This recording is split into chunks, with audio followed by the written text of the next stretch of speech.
So I just watched Invincible season 4 and I have some thoughts. I started watching Invincible when it first came out. I even featured it in one of my favorite things videos. And I kind of had a weird arc with Invincible because I was watching the first episode and I was like, this is the most generic superhero shit I have seen in a while. And I knew there was a lot of hype around Invincible, and I'd kind of want to check out the comics for a while, and then all of a sudden it had this animated TV show, and I was like, okay, cool, let's watch this. And I was like, I don't know if I'm really feeling this. And I think a lot of people have that experience with episode 1, and that is until you hit the bit. So if you have somehow remained completely oblivious about what Invincible is and the theme behind it, I'm about to spoil that. And so if you want to know whether I think you should watch it, yes, but here come episode 1 spoilers. Invincible is about Mark, who is this young teenager who has just awakened to the fact that he is a superhero.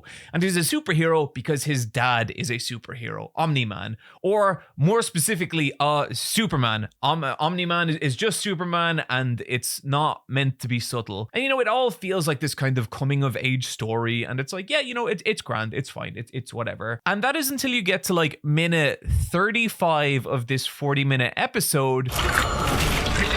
And Omni-Man turns around and basically straight up fucking murks the Justice League. He fucking turns them to strawberry jam. He liquidizes this group of superheroes in a way that is so grotesque and shocking. And it's such a great first episode because it's immediately like, whoa, what the fuck am I watching? And from there, it slowly becomes this kind of story about Mark, this very like good-hearted and nice dude, figuring out that his dad is actually this kind of semi-genocidal monster sent from this alien race to overtake Earth, and how Mark deals with that. And like, there's a lot of really strong moments over the course of season 1, but in particular, that showdown with Omni-Man at the end. Again, if you've escaped the memes and everything, it has just worked its way into kind of becoming a part of internet culture in a way that I love. And I specifically love Omni-Man beating the shit out of Mark and being like, what's another 18 years? I can have another fucking kid. And it's great. So for the most part, like, Invincible does follow the very like tried and tested superhero formula. A lot of it is about Mark weighing his like romantic life, weighing his personal life against his idea, against like his life as a superhero. And he has to do various things. Like, he can't spend a lot of time with his girlfriend because basically whenever he spends time with his girlfriend, that's time that he could be out saving people's lives. And it's interesting. And I think that even though if you've read a lot of comics, you've encountered stories like that like nonstop, I think there is a kind of human touch to the characters in Invincible that make them endearing and make you want to see what happens. I have like multiple favorite characters in this, but one of them for me is Robot. Robot is this character who he is a robot, and over the course of the show, it's about him learning to become more human and then eventually like trying to biologically become human in ways that have not gotten fucked up yet, but I'm betting they do. Or then you have people like Rex, who is this his power is basically Gambit from X-Men, and the dude is a total fucking asshole. Like, every scene he's in season 1, you're like, oh, this fucking guy. And then they do my favorite thing in media, where they take someone on the cusp of being irredeemable and then just slowly bring them back and give them just enough character growth that you're like, oh, this fucking guy's trying at least. And I love that. One of the things Invincible has over like a lot of kind of other superhero shows is that it does feel very adult. These characters be fucking, and when they're not fucking, these characters are exploding each other into Mortal Kombat fatality chunks of gore. And some of it is like, it's so fucked up. So there's one girl in it, I can't remember a specific name, I think it's Multi-Kate or something like that, and her whole power is that she can multiply herself, which is like a really handy power. But the problem is she basically just has the like physical ability of like a young teenage girl, but the way she fights is just sending scores and scores of herself at the enemy, and these multiplied versions of herself are getting like torn in half and butchered and fucked up in all these really, like, I don't know, for me it's incredibly gory. But it's like when I watch gore, and this is like a Mortal Kombat fatality thing, I'm kind of watching it, but there's a point that my brain just clocks out and is like, I can't register this is gore anymore, this is just too silly. And it's like the noob Cybot wishbone fatality from Mortal Kombat. It's so over the top, it's so violent that at some point I don't even get grossed out about it. I'm just like, ha, weird. It's itchy and scratchy. It's the itchy and scratchy effect.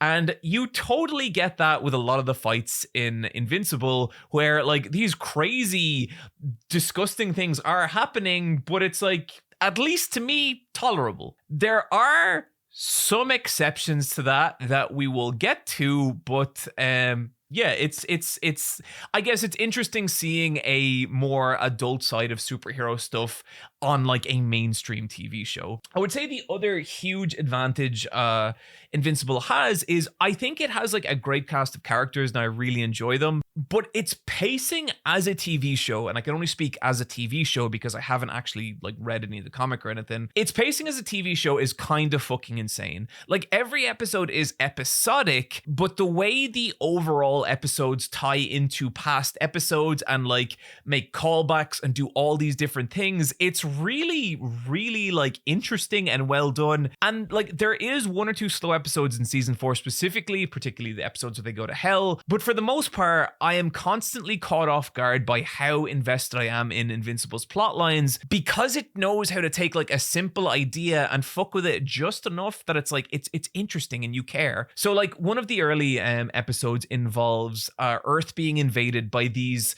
aliens from an alternate dimension, which, you know, fairly standard superhero plotline. But what I really enjoyed with these aliens is in their dimension, time passes quicker than it does in our dimension. So that means that like, and this isn't the exact time measurement, but an hour in our dimension would be like a week in their dimension.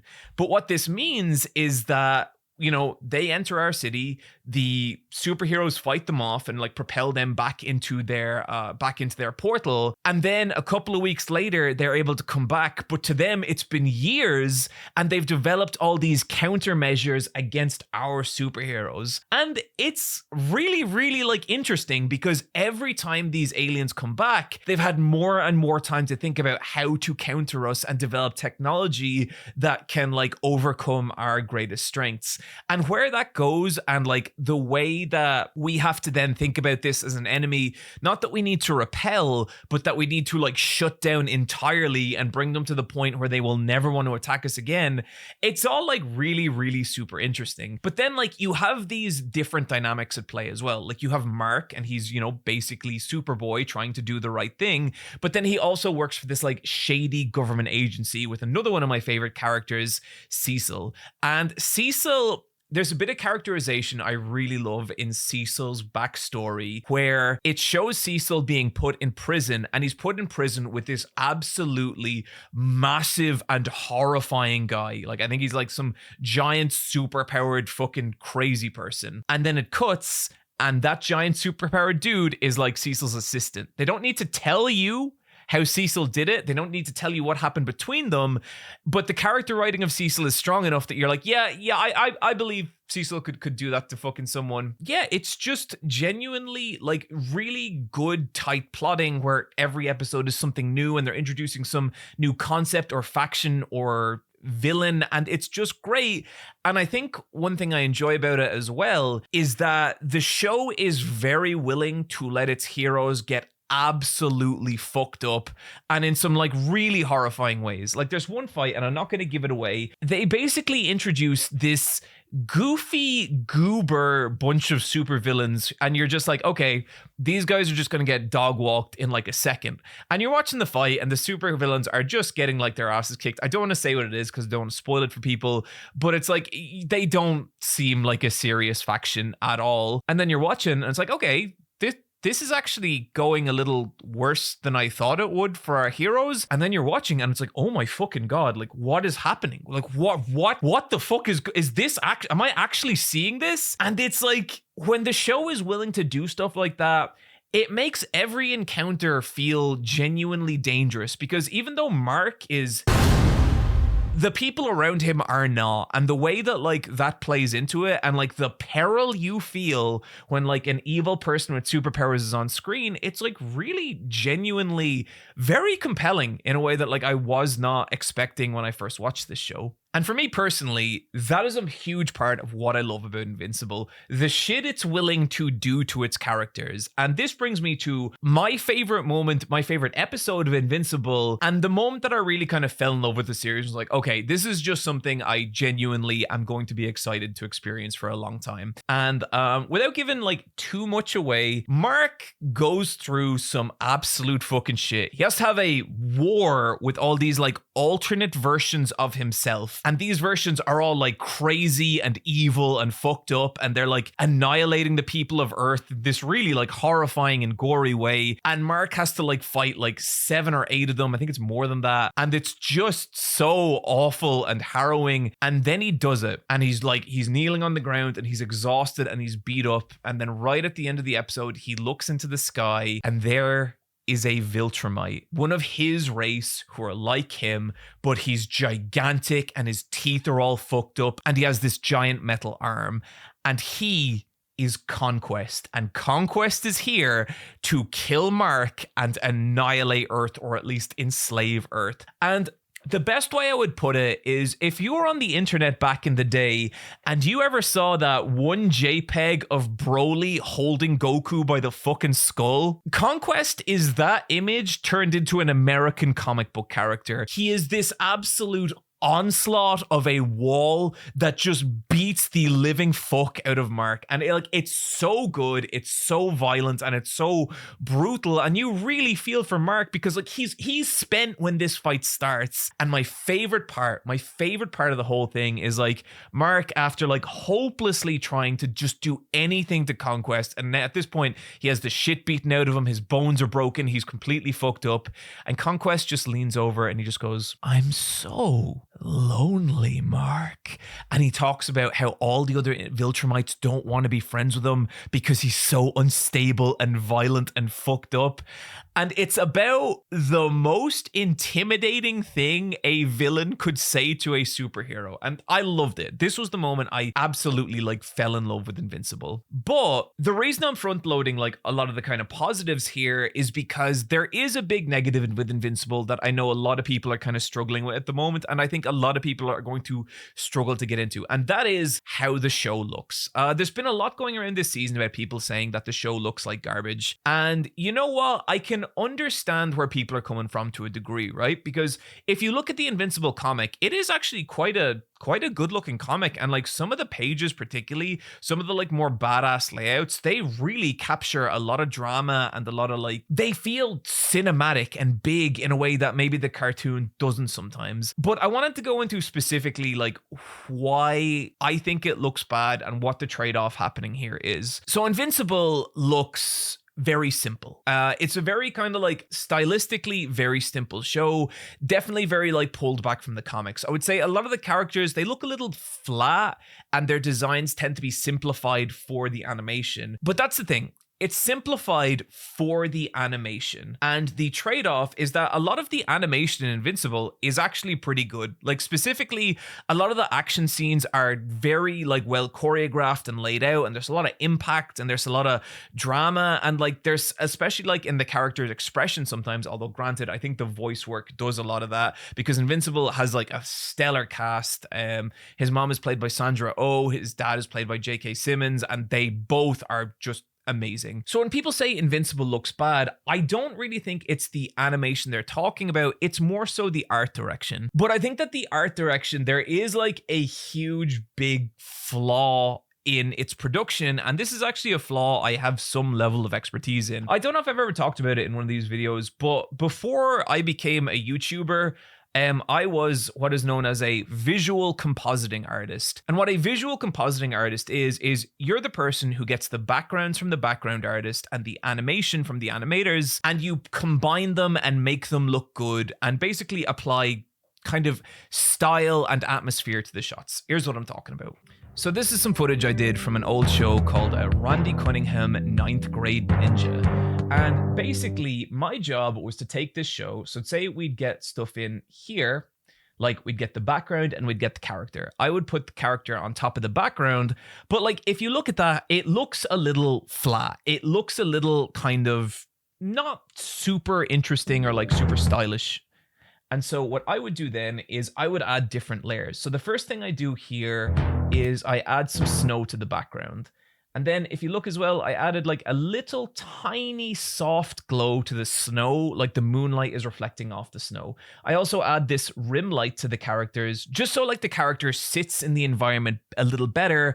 And all of a sudden you're not looking at like a character sitting on top of an environment. You're looking at a boy ninja standing in a forest of snow. I'd then add another layer where I'd add kind of even a little bit more glow, but now I'd add some like foreground snow as well. And you can see how the foreground snow is like kind of lighter than the background snow, and like how much that does to kind of like, there's also like now a light blur on the background, like it's out of focus. And all these little touches together, like they create a huge amount of like atmosphere and like just a sense that there is something kind of interesting going on here.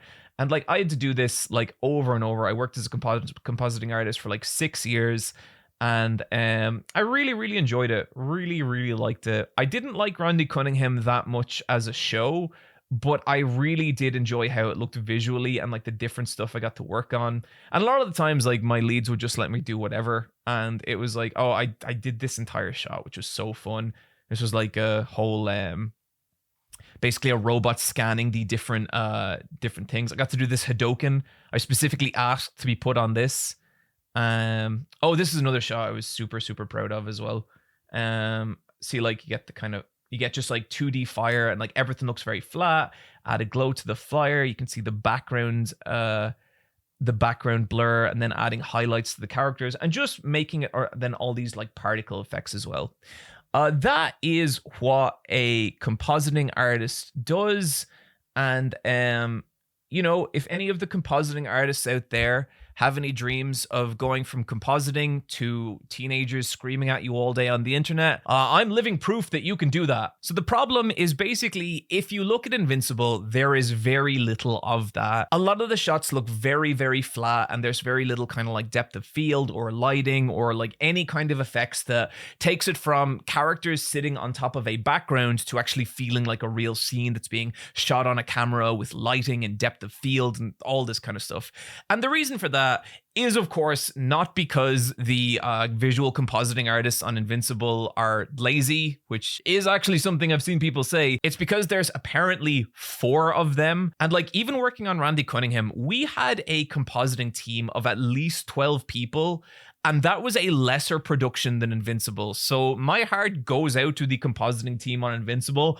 I know that when you are working with a team that small, you really have to pick and choose your battles. And considering how big Invincible has become, there really is no excuse for like the producers of this show not to be putting more money into it. And that will do a lot to curb people saying that the show looks like garbage. But yeah, I still think Invincible looks good when it needs to look good, in that I think the show moves well and the fight scenes are great and that the characters are expressive and have emotion.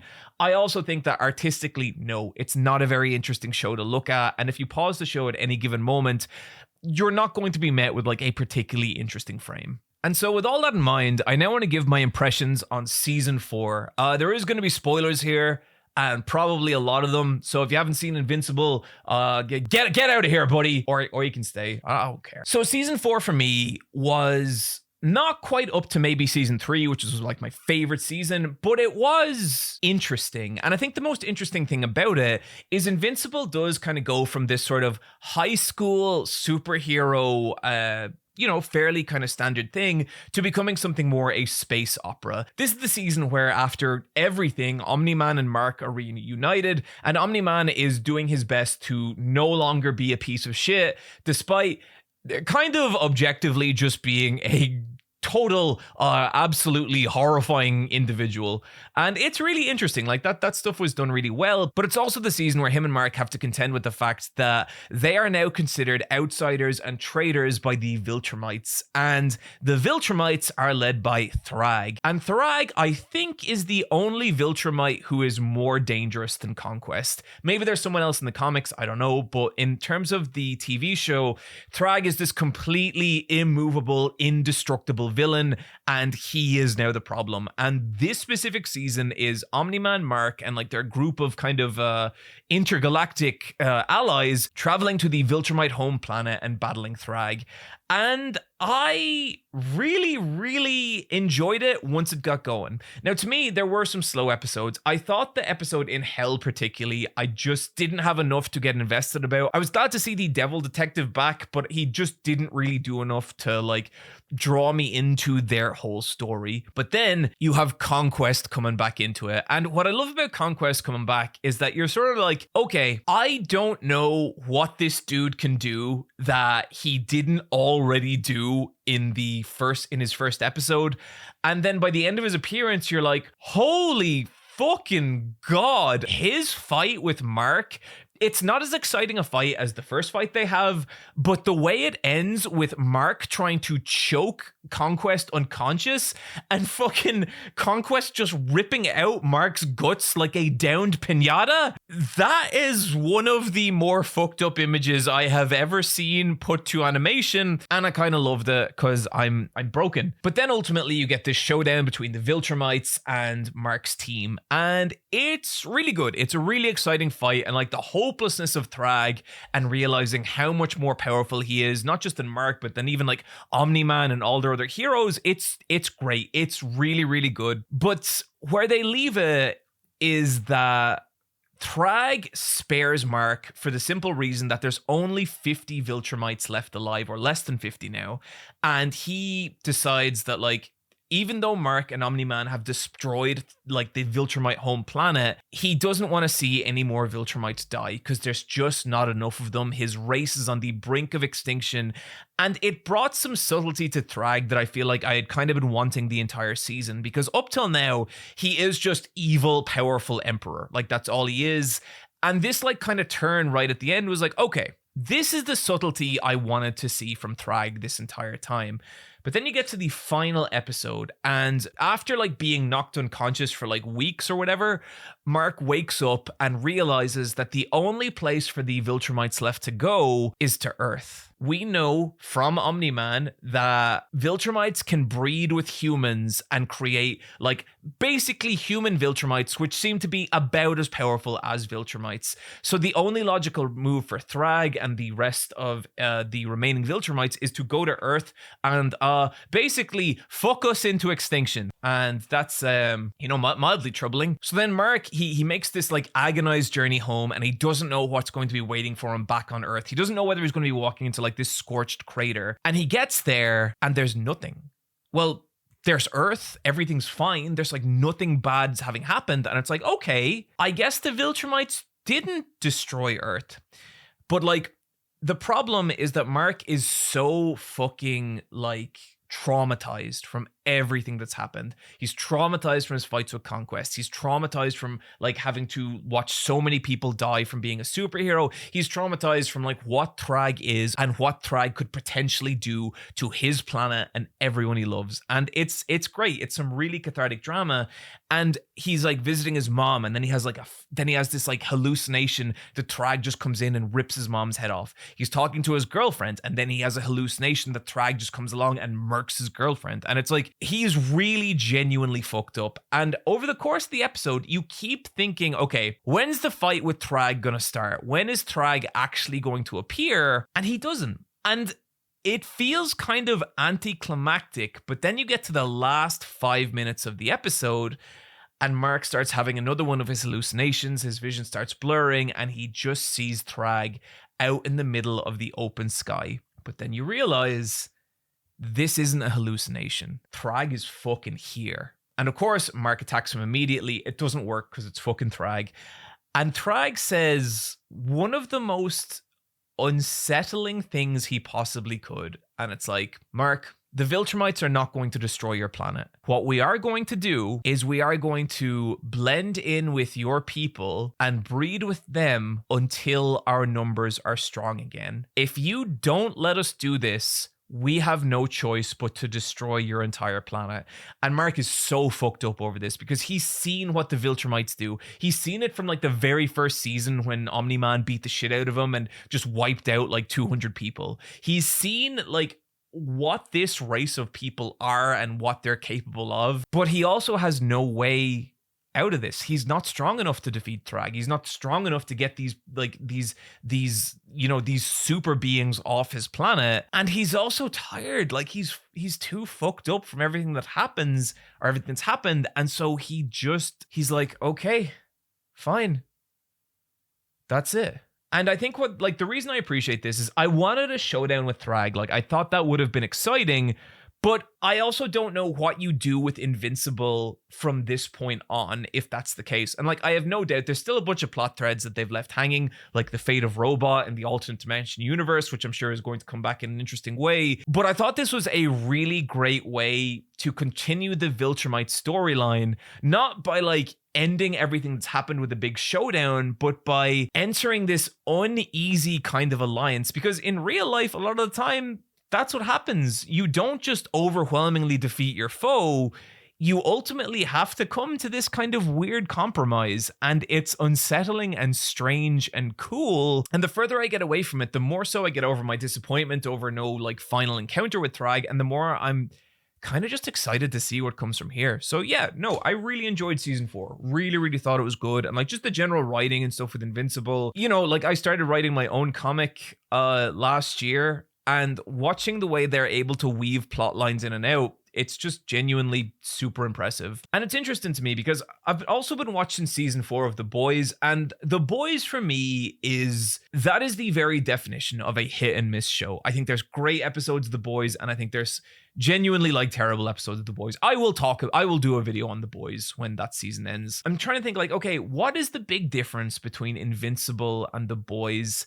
And I would say that The Boys is very cynical. It's very cynical about what the idea of a superhero is or what it can be, but it's also very cynical about humanity and what we want and how we survive in a way that I don't always feel like is super earned or makes a point in like a really interesting way. And I think with Invincible, there is a genuine, earnest love for superhero media that I really appreciate. And I say this as someone who, you know, is not that into superhero stuff. I have read a lot of superhero stuff over the years. I really like stuff like Ultimates, Old Man Logan, Hush, Batman Year One, all like a lot of the kind of classic DC Marvel stuff I do really like. World War Hulk, fucking love me World War Hulk. But ultimately, I am a person who, whenever I hear the Superman versus Goku argument, I laugh and go, Goku, fight over that in the comments. But even that being the case, I think that I just appreciate that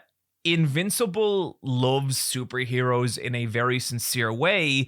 And I think even when it's getting dark, even when it's getting like fucked up and even like kind of subversive at what it's doing, there is always that kind of beating heart at the center of the show. And that is why I like it. And that's it. That's everything I got to say about Invincible. See ya.